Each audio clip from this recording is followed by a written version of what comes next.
Da da da da da da da da da da da da da da da da da. Is this getting you into the mood? No? Well, okay, hi. So Game of Thrones Season 3 Episode 6 has aired, and now we're going to talk about it. In this episode, really, it's one of the best episodes of the season by far. It's so packed with information and action, and there's a bunch of new developments. There's so much interesting stuff going on. Let's just jump right into it. The episode starts out with something not as interesting. You have Sam and Gilly, and they're running through the forest still, and they've stopped to start a fire, and she helps him make the fire and whatever. And you get some semi-interesting character development for Sam. You learn a little bit more about him, and he sings a song for her as they cut out, so that was a decent scene. It got me back into the show. Actually, the intro gets me into the show every week, and that's just a fact of life, and this scene's just kind of whet the appetite for what was coming in the episode. So moving on from that, I'm just gonna lump this part together for the entire episode. You see Jon and Ygritte before they start climbing the wall, and they're talking, and I really like their chemistry on the show. Kit Harington and I don't remember the girl's name who plays Ygritte, but they have great chemistry together. I really like them on the show. It's like, I guess my favorite couple on the show. There's not too many couples, but I really like them together. And seriously, as they were climbing the wall, it was so intense, and yet it was a beautiful scene because they had this just wide, epic shot coming in of them as they were starting to climb the wall. And it's just so beautiful, and especially when they get to the top, it's just, once again, it's one of the reasons I love Game of Thrones. It just gets you into this atmosphere and creates such a great environment. It's just so beautiful, especially the top of the wall when they look over and they see what's beyond the wall, and it looks kind of just, you know, sad. And then they look to the left, back into the Westeros, and it just looks beautiful, and I just love that part of the episode.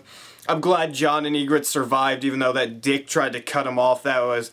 I see him dying soon. I hope he does. I don't like him. I might start jumbling a few things and going off track, but I'm going to try and cover everything that happened in this episode. The next thing I remember, there's this funny scene with Olenna and Tywin, and they're talking about the marriages that Tywin wants to have done. And Olenna's kind of against it, but eventually Tywin outsmarts her, which I really enjoyed, because this is the first time we've seen Olenna actually get outsmarted, and she takes it kind of well and, you know, makes a funny scene with a feather, and that scene was just kind of comedic relief for me. Even though it did get the plot going for the Tyrells and getting those marriages going, it was pretty funny. Next scene, we saw Theon and the guy who we still don't know who his name is or who he's working for or anything about him. And he's just kind of sitting there, he's a dick, he wakes up Theon, he starts torturing him, of course. We really need these torture scenes that are disgusting and violent, yeah. Look, I still don't like Theon that much, it's just, I don't like torture scenes, they're just creepy, they just get inside my head and just make me feel uncomfortable throughout the entire scene. Especially when he just goes into the finger and starts, like, flaying it. It's disgusting. I get the feeling that Theon's gonna be there for a while, too, like, through the rest of the series. I don't see how he's ever gonna get out of there. No one knows he's there. The Starks don't care about him. His father probably doesn't care about him that much either. I don't see how he's ever gonna get out of there. And you go back to Riverrun and you see Robb and all of his bannermen and his mom, and finally Walder Frey's guys have showed up to offer him an agreement so Walder Frey will still help Robb, and it involves his uncle getting married to one of Walder's daughters. And that scene, overall, they eventually agreed to it, even though his uncle didn't want to do it. I think his name is Edmure doesn't want to do it, but then Blackfish, who is a complete badass, by the way, just comes up, he's like, I will punch you if you don't. He's like, oh, okay, I'll do it. It didn't go exactly like that. That's the way it went on in my head. I still don't like where Robb is going with this. I just don't feel like Walder Frey is a trustworthy person. But we'll see how that goes, because now they're heading towards the twins, it seems. And moving on from that, you go to Harrenhal, where Lord Bolton and Brienne and Jaime are having dinner, and Jaime can't really cut his food, so that sucks. And it would seem that Lord Bolton is now going to try and sell Jaime back to his father or somebody and send him back into King's Landing while he keeps Brienne at Harrenhal. And of course, Lord Bolton has to remind Jaime that Jaime throwing around his position is what got him to lose his hand in the first place, which is what Jaime was trying to do during this episode. So that was an interesting scene, even though they didn't go too much into it. Oh, before I move on to the later parts of the episode, I forgot that there's a scene with Bran and Usha and Mira and Jojen Reed. And Jojen's like sleeping, he's having a vision, and then he starts having like a seizure, and Mira has to help him like put a belt in his mouth to stop it. And it's interesting because does that mean that Bran's gonna have that problem too, or is that just specific to him? I'm interested to find out more about this. I'm kind of sad that they aren't showing much of this story at all this season. We didn't see him last episode, and we see him for one scene each episode. I wish they would go into more detail about this. Then you have this awkward scene with Loras and Sansa talking before they know that they're going to have their marriages changed, while Cersei and Tyrion, I guess, are watching them, and they're trying to figure out what to do. And Tyrion finds out that Joffrey is actually the one that tried to kill him on the battlefield in Blackwater. And once again, Joffrey, just go die.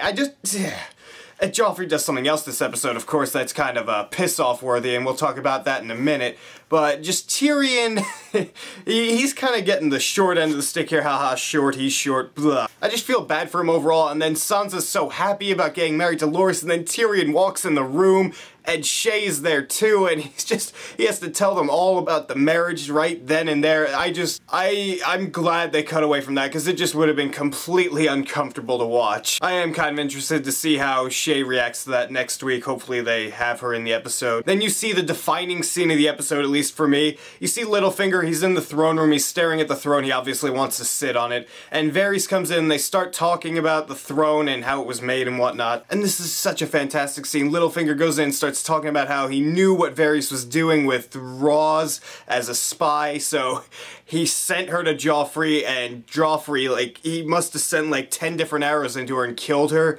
That was a brutal scene, but just the narration from Littlefinger during that scene. And you see Sansa crying as well while he's leaving via boat, and it's just such a brilliant scene. Just the voiceover while they were cutting in between different people, it was so well done. And he's talking about, you know, climbing the ladder of chaos, and that's just so perfect for this show, and for him especially. And it just shows, once again, he is so dangerous. He's one of the most dangerous guys in the entire show, and I like him for that. I like him for how cunning and smart he is, but he is a pretty big piece of shit, too. That was one of my favorite scenes in this show so far. It's just so well done and brilliant and so well cut together with the voiceover and all the shots. I loved this episode of Game of Thrones completely. It was such a great episode. There were so many different new developments that you see, and that final scene, once again, is so perfect. A+, one of the best episodes of this season, if not the best. So what did you guys think of this episode? Did you enjoy it? Did you not enjoy it? What did you think of what Littlefinger did? It's still in my head, I'm sorry. Rate me a comments down there and tell me what you think. And if you like this video, hit that subscribe button down there, because if you don't, our employer will find out. I don't know. It's still in my head.